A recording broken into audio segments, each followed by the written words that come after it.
नमस्कार, स्वागत है आपका। शुरुआत करते हैं बड़ी खबर के साथ। बीजेपी से जुड़ी बहुत बड़ी खबर है।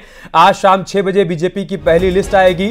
शाम 6 बजे बीजेपी की प्रेस कॉन्फ्रेंस होनी है। दिल्ली मुख्यालय में बीजेपी की प्रेस कॉन्फ्रेंस होगी।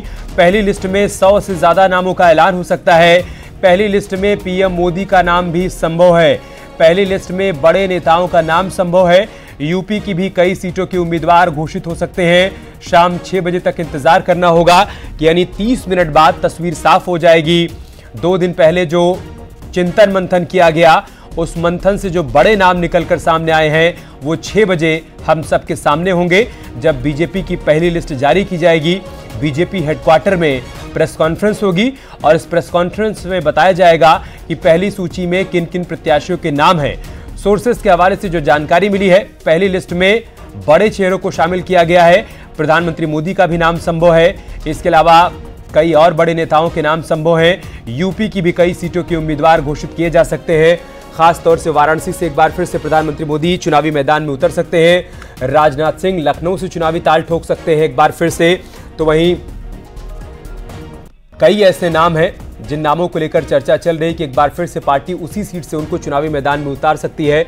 मुजफ्फरनगर से संजीव बालियान, गौतम बुद्ध नगर से एक बार फिर से महेश शर्मा को चुनावी मैदान में उतारा जा सकता है। सुब्रत पाठक का नाम भी पहली लिस्ट में शामिल किया गया है। फिलहाल सोर्सेस के हवाले से सारी जानकारी अभी तक सामने आई है। दिल्ली से हमारे सहयोगी पवन गौड़ इस वक्त हमारे साथ जुड़ चुके हैं। सीधा मुनि के पास चलेंगे। पवन, बताइए क्या जानकारी है। 6 बजे तक इंतजार करना होगा, प्रेस कॉन्फ्रेंस होगी, धीरे धीरे वो नाम भी सामने आ जाएंगे।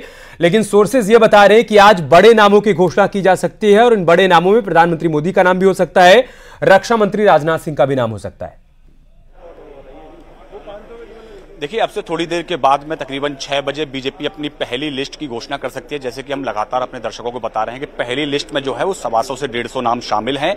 और इन नामों की अगर बात करें तो इसमें कुछ बड़े नेताओं के नाम शामिल हैं, चाहे वो प्रधानमंत्री नरेंद्र मोदी की बात करें, रक्षा मंत्री राजनाथ सिंह की बात करें, गृह मंत्री अमित शाह की बात करें, या ये केंद्रीय मंत्री स्मृति ईरानी की बात करें। ऐसे नाम इसमें शामिल हो सकते हैं। उनके साथ साथ जो पिछले लोकसभा चुनाव में बीजेपी हार गई थी या जब कमजोर सीटें थी, उसके भी नाम इसमें लिस्ट में शामिल हो सकते हैं। उनके साथ साथ पश्चिमी उत्तर प्रदेश की कुछ और सीटों के नाम भी पहली लिस्ट में शामिल हो सकते हैं। यानी अगर उत्तर प्रदेश की बात करें तो तकरीबन 25 से 30 नाम पहली लिस्ट में शामिल हो सकते हैं, जिसमें चाहे वो हारी हुई सीटें हों या बड़े नेताओं की सीटें हों, या उनके साथ साथ कुछ पश्चिमी उत्तर प्रदेश की, यानी कि जिन सीटों पर पहले चरण में मतदान होना है, ऐसी सीटों को भी शामिल किया जा सकता है। यानी कि पहली लिस्ट में बीजेपी के उत्तर प्रदेश के लिहाज से बहुत बड़े बड़े नाम अगर आज की बात करें तो शामिल हो सकते हैं। पवन, सोर्सेस के हवाले से एक जानकारी ये भी सामने आ रही थी मंथन के दौरान भी और मंथन से पहले भी कि बीजेपी 50 से 60 चेहरों को इस बार बदल सकती है पूरे लोकसभा चुनाव की अगर बात की जाए तो। क्या उत्तर प्रदेश में भी कोई ऐसा नाम हो सकता है जो चौंका सकता है, जो लिस्ट में ना हमें दिखाई पड़े? देखिए, तकरीबन जब बीजेपी केंद्रीय चुनाव समिति की बैठक हुई थी तो उसमें उत्तर प्रदेश के तकरीबन 50 नामों पर चर्चा हुई थी। उसमें कई सारे जो सीट थे जो हारी हुई सीटें थी। हालांकि जब 2 दिन पहले जो केंद्रीय चुनाव समिति की बैठक हुई थी उसमें ये जो है वो रायबरेली और फिलहाल मैनपुरी को होल्ड कर लिया गया था। उसका फैसला जो है वो केंद्रीय नेतृत्व के ऊपर छोड़ दिया गया था।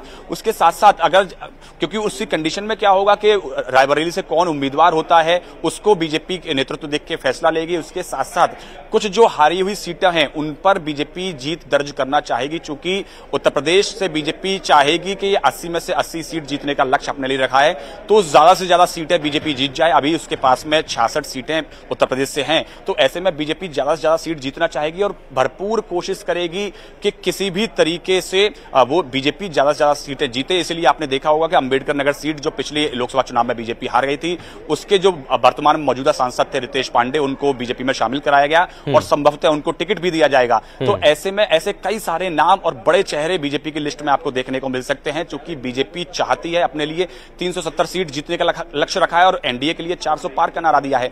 ऐसे में बीजेपी एक एक सीट पर गहन मंथन कर रही है, चाहे वो उसके जो उनके अपने कैडर के नेता हो या बड़े नेता हो या बाहर से अगर कोई भी किसी भी दल का अगर नेता कोई मजबूत स्थिति में है उस सीट पर जीतने के में, तो बीजेपी ऐसे उम्मीदवारों को भी अपनी पार्टी में शामिल करा रही है और संभवतः उनको लोकसभा चुनाव चुनाव में टिकट देती हुई भी नजर आएगी।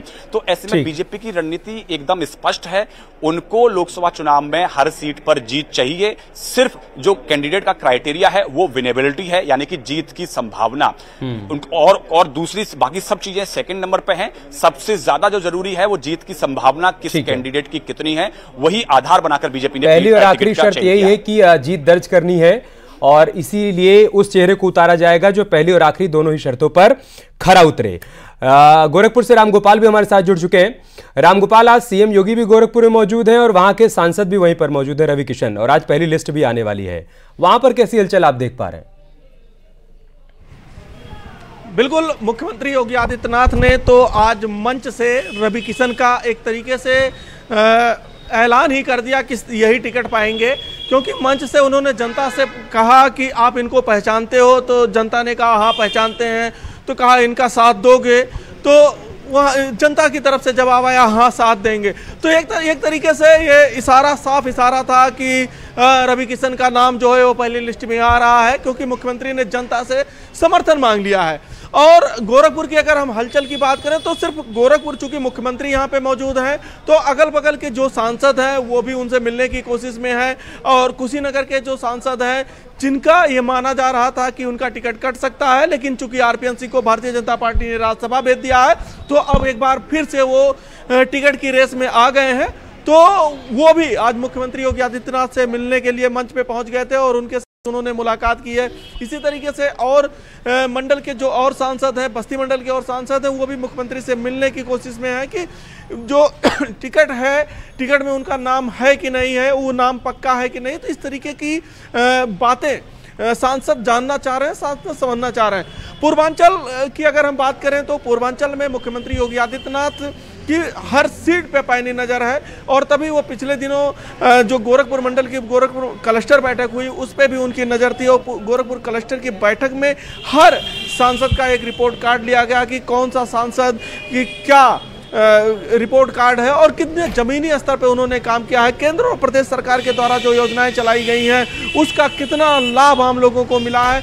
तो ये सारी इनपुट उनके पास है, और गोरखपुर मंडल के अधिकतर सांसद ये उम्मीद लगाए बैठे हैं कि उनको टिकट मिल जाएगा। ठीक है, जैसे गोरखपुर सदर से रवि किशन शुक्ला, और बांसगांव से कमलेश पासवान, महाराजगंज से जो मौजूदा केंद्रीय वित्त राज्य मंत्री हैं पंकज चौधरी, ये तीन तो अपना मान रहे हैं कि हमारा टिकट पक्का है, लेकिन कुशीनगर, देवरिया और पक्का तो तभी है जब लिस्ट में नाम घोषित कर दिया जाए। रामगोपाल, आप बने रहे हमारे साथ, एक बड़ी खबर आ रही है वो दर्शकों को बता देते हैं।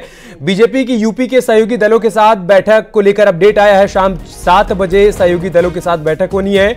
बीजेपी आरएलडी का औपचारिक गठबंधन भी संभव है, आरएलडी भी बैठक में शामिल हो सकती है। निषाद पार्टी, अपना दल एस, एसबीएसपी भी बैठक में शामिल होगी। बड़ी खबर हम आपको बता रहे हैं, दिल्ली में शाम 7 बजे सहयोगी दलों के साथ बीजेपी की बड़ी बैठक होने जा रही है। क्योंकि 6 बजे पहली लिस्ट जारी हो सकती है, उसके बाद शाम 7 बजे सहयोगी दलों के साथ बैठक की जाएगी। और इसमें बड़ी बात यह है कि बीजेपी और आरएलडी के गठबंधन का औपचारिक ऐलान भी इस दौरान किया जा सकता है। आरएलडी भी इस बैठक में शामिल हो सकती है। निषाद पार्टी, जो कि पहले से ही एनडीए का हिस्सा है, वो इस बैठक में शामिल हो सकती है। अपना दल एस, यानी कि अनुप्रिया पटेल का अपना दल, वो भी इस बैठक का हिस्सा होगा। और एसबीएसपी, ओपी राजभर भी बैठक में शामिल होंगे। पवन गौड़ हमारे साथ लगातार बने हुए हैं। पवन, 6 बजे प्रेस कॉन्फ्रेंस होगी और 7 बजे ये सहयोगी दलों के साथ बैठक होगी, इसको लेकर क्या अपडेट है? देखिए, जैसे कि आपको बता दूं कि बीजेपी लोकसभा चुनाव की घोषणा से पहले अपना सारा होमवर्क कंप्लीट कर लेना चाहती है, चाहे वो सहयोगी दलों के साथ सीट शेयरिंग की बात हो या फिर अपने प्रत्याशियों के चयन की बात हो। चूंकि बीजेपी चाहती है कि जब एक बार चुनाव की घोषणा हो जाए तो उसके बाद वो पूरी तरह एनडीए के सभी सहयोगियों के साथ आक्रामक रूप में चुनाव प्रचार के मोड में दिखाई देनी चाहिए। उसके बीच में उनको कुछ और कोई और समस्या या परेशानी नहीं चाहिए कि सहयोगी दलों के साथ अभी बातचीत चर्चा नहीं हुई, इधर चुनाव की घोषणा हुई। जैसे आपने विपक्ष में देखा कि चुनाव की घोषणा होने के बाद में भी बहुत सारे विपक्षी दलों में क्या होता है, आपस में लड़ाई होती नजर आती है कि सीट शेयरिंग पर चर्चा पूरी नहीं हो पाती है। लेकिन बीजेपी अपना होमवर्क जो है वो चुनाव की घोषणा से पहले ही कंप्लीट कर लेना चाहती है, और इसीलिए एक तरफ जहां बीजेपी अपनी पहली लिस्ट की घोषणा करेगी, तो वहीं दूसरी ओर बीजेपी जो है अपने यूपी के सहयोगियों के साथ भी चर्चा और मुलाकात करती हुई आज नजर आएगी, जिससे कि आज एक फाइनल फॉर्मूला तैयार हो जाएगा। जिस तरह से आपने देखा कि संजय निषाद कह रहे थे कि मुझे कम से कम 2 सीट मिलनी चाहिए, जितना आप अनुप्रिया पटेल को दे रहे हैं, कम से कम 2 सीट मुझे भी मिलनी चाहिए। पिछली बार उनके जो बेटे थे प्रवीण निषाद, वो संत कबीर नगर से बीजेपी बीजेपी के सिंबल पर चुनाव लड़े थे, इस बार वो चाहते हैं कि उनको अपने अपने सिंबल पर चुनाव लड़ने का मौका देना चाहिए। तो ऐसे में जितने भी जो सहयोगी दलों की जो समस्याएं हैं या जो बातें हैं, उनको बीजेपी आज अपने साथ बैठक करके सारी समस्याओं को सुलझा लेना चाहती है और फाइनली जब चुनाव की घोषणा होगी तो उसके बाद में सब दल एक साथ मिलकर एनडीए के लिए प्रचार करते हुए नजर आने चाहिए। उसके साथ साथ जयंत चौधरी की पिछले कुछ दिनों से लगातार अटकलें लगाई जा रही थी, कब उनकी फाइनली एक आधिकारिक तौर पर उनको एक ज्वाइन कराया जाएगा एनडीए में। तो संभवतः आज जयंत चौधरी की मुलाकात भी गृह मंत्री के साथ भी होना है, तो ऐसे में हो सकता है कि जयंत चौधरी भी उस बैठक में शामिल हों और आधिकारिक तौर पर आज एनडीए का हिस्सा जयंत चौधरी बन जाएं। तो ऐसे में कि बीजेपी के अपनी रणनीति एकदम स्पष्ट है। बीजेपी लोकसभा चुनाव की घोषणा से पहले अपना ग्राउंड वर्क कंप्लीट कर लेना चाहती है और इसीलिए जैसे कि आपने देखा 2 दिन पहले केंद्रीय चुनाव समिति की पहली बैठक हुई, अब 6 तारीख को केंद्रीय चुनाव समिति की दूसरी बैठक होनी है। यानी कि जो बचे हुए राज्य थे, पहली बैठक में तकरीबन 18 राज्यों पर चर्चा हुई थी और अब जो है दूसरी जो चुनाव समिति की बैठक होगी उसमें बचे हुए राज्यों पर चर्चा होगी। यानी कि चर्चा जो है उम्मीदवारों पर मंथन जो है बीजेपी चुनाव की घोषणा से पहले कर लेना चाहती है। वही जो सहयोगी दल हैं उनके साथ भी अपना चर्चा जो है कंप्लीट कर लेना चाहती है और उसके बाद में जैसे ही चुनाव की घोषणा होगी बीजेपी आक्रामक तौर पर चुनाव प्रचार में उतर जाएगी। पवन, एक चर्चा यह है कि बीजेपी 75 सीट अपने पास रखना चाहती है, बची हुई 5 सीटें जो हैं वो गठबंधन के साथियों के साथ शेयर करना चाहती है, या फिर ऐसा भी हो सकता है कि बीजेपी थोड़ा और बड़ा दिल दिखाए 5 सीट के बजाय, चूंकि सहयोगी दल ही 4 यहां पर हैं जो कि आज बैठक में शामिल हो रहे हैं। चाहे हम आरएलडी की बात करें, निषाद पार्टी की बात करें, एसबीएसपी की बात करें या फिर हम अपना दिलेस की बात करें, तो 5 सीटें तो उनको नाकाफी लग रही होंगी। तो क्या ऐसा हो सकता है कि 75 की बजाय बीजेपी और कुछ कम सीटें अपने पास रखे, ज्यादा सीटें दे? देखिए, आपको बता दूं कि बीजेपी के सोर्सेज के हवाले से खबर यह है कि बीजेपी बहुत ज्यादा उसमें बदलाव करने के मूड में है नहीं। पिछली बार जो अपना दल एस हैं जो अपनी 2 सीट पर चुनाव लड़ी थी, इस बार भी 2 सीट दी जाएंगी। उसमें एक मिर्जापुर तय है, उसके अलावा दूसरी सीट जो है उसमें हो सकता है फेरबदल हो, सोनभद्र की जगह कोई दूसरी सीट उनको दे दी जाए। उसके साथ साथ जो जयंत चौधरी है उनसे भी लगभग माना जा रहा है कि उनको भी 2 सीट बीजेपी ने देने की बात कही है। उसके अलावा अगर ओम प्रकाश राजभर की बात करें तो उनको 1 सीट देने की बात कही है। लेकिन हाँ, संजय निषाद का जो है वो पिछली बार बीजेपी के सिंबल पर उनके बेटे प्रवीण निषाद चुनाव लड़े थे, तो ऐसे में हो सकता है बीजेपी उनको अपना सिंबल दे दे 1 सीट पर। 1 सीट से ज्यादा बीजेपी उनको भी देने के मूड में नहीं है। तो ऐसा हो सकता है कि पिछली बार जो है बीजेपी के सिंबल पर चुनाव लड़े थे, इस बार हो सकता है वो अपने सिंबल पर चुनाव लड़ लें। तो बस इतना ही बीजेपी में परिवर्तन होने को देखने को मिल सकता है। बाकी उसके अलावा बहुत ज्यादा परिवर्तन सहयोगी दलों को सीट देने की अगर बात करें तो उसमें देखने को नहीं मिल रहा है। ठीक है, आपने पूरी पिक्चर ही क्लियर कर दी है। उमेश भी हमारे साथ जुड़ चुके हैं मेरठ से। उमेश, वहां पर किस तरह की हलचल है? आज 6 बजे पहली लिस्ट आनी है और अब तकरीबन 20 मिनट का समय बचा हुआ है। कैसी चर्चा वहां पर चल रही है बीजेपी कार्यकर्ताओं के बीच और नेताओं के बीच? जी हाँ, देखिए, लोकसभा चुनावों का काउंटडाउन शुरू हो गया है। भारतीय जनता पार्टी की पहली लिस्ट कुछ ही देर में आ जाएगी। आज जिस तरफ भी निकल जाइएगा भारतीय जनता पार्टी में खास तौर से, तो एक ही चर्चा हो रही है कि टिकट किसको मिलेगा। पश्चिमी उत्तर प्रदेश की विभिन्न लोकसभा सीटों में टिकट किसको मिलेगा, इस पर सभी की निगाहें हैं। मुजफ्फरनगर में किसको टिकट दिया जाएगा, मेरठ में किसको टिकट दिया जाएगा, बागपत में किसको टिकट दिया जाएगा, बिजनौर में किसको टिकट दिया जाएगा, सहयोगी दलों को कितनी सीटें दी जाएंगी। आज हर चौराहे पर कमोवेश यही चर्चा हो रही है और विभिन्न राजनीतिक पार्टी के कार्यालयों पर भी यही चर्चा हो रही है। न्यूज 18 की टीम इस वक्त कैंप कार्यालय में मौजूद है, मेयर के कैंप कार्यालय में मौजूद है और यहां लगातार कुछ देर पहले बड़ी गहमागहमी थी और यहां सभी इकट्ठा हुए थे, सांसद भी इकट्ठा थे, यहां कुछ देर पहले विधायक भी इकट्ठे थे, महानगर अध्यक्ष भी इकट्ठे थे और मेयर भी यहां पर मौजूद थे।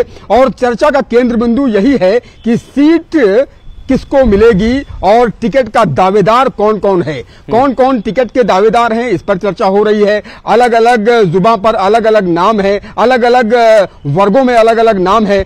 कोई कह रहा है कि इनको टिकट मिलेगा, कोई कह रहा है इनको टिकट मिलेगा। यही हाल समूचे पश्चिमी उत्तर प्रदेश का है। मुजफ्फरनगर से लेकर बिजनौर तक और अमरोहा से लेकर गाजियाबाद तक यही चर्चा हो रही है कि टिकट किसको मिलेगा। अब चंद मिनट ही शेष रह गए हैं। 6 बजे भारतीय जनता पार्टी की प्रेस कॉन्फ्रेंस शुरू हो जाएगी और इस प्रेस कॉन्फ्रेंस में अंदाजा लगाया जा रहा है कि तकरीबन 100 सीट तक का नामों की घोषणा हो सकती है। तो ऐसे में देखने वाली बात होगी कि पश्चिमी उत्तर प्रदेश की कौन कौन सी सीटें रहेंगी जिनके टिकट के नामों की घोषणा होगी। खासतौर से मुजफ्फरनगर में किसके नाम का ऐलान होता है, मेरठ में किसके नाम का ऐलान होता है, बिजनौर को लेकर के क्या ऐलान होता है, और इंतजार कर लेते हैं, उसके बाद पूरी तस्वीर साफ हो जाएगी। बहुत शुक्रिया आप तीनों का हमारे साथ जुड़ने के लिए और तमाम जानकारी तक पहुंचाने के लिए। इधर बिहार में फिर से जेडीयू और बीजेपी में गठबंधन के बाद